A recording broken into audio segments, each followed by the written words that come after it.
اغتنم الوقت، اجعل لنفسك حزبا من كتاب الله عز وجل، اجعل لنفسك وقتا للعمل الصالح.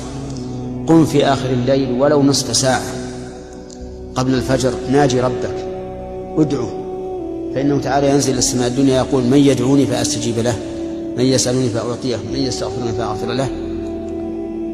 من الذي لا يقدر أن يقوم قبل الفجر بنصف ساعة؟ أمر بسيط جدا.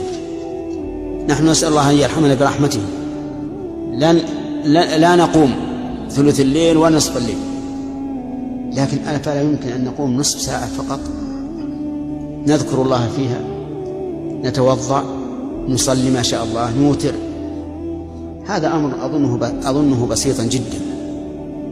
كذلك أيضا نجعل حياتنا كلها ذكرا لله، فإن المؤمن الكيس هو الذي يجعل حياته كلها ذكرا لله، لأن في كل شيء أمامنا آية من آيات الله، آية من آيات الله.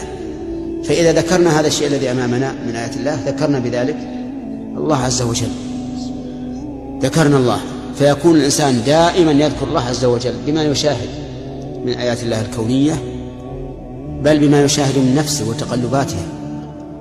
القلب الآن أنا أسألكم، هل قلوبكم على وتيرة واحدة دائما؟ لا، في غفلة أحيانا، في إنابة أحيانا، في تذكر أحيانا، في حياة بينة أحيانا يحيا قلبك حياة تتمتع بها مدة من الزمن تتذكرها. ربما تتذكر حالة وقفت فيها بين يدي الله عز وجل مصليا ساجدا ولا قبل 30 سنة أو أكثر حسب عمر الإنسان، لأنها أثرت في قلبه.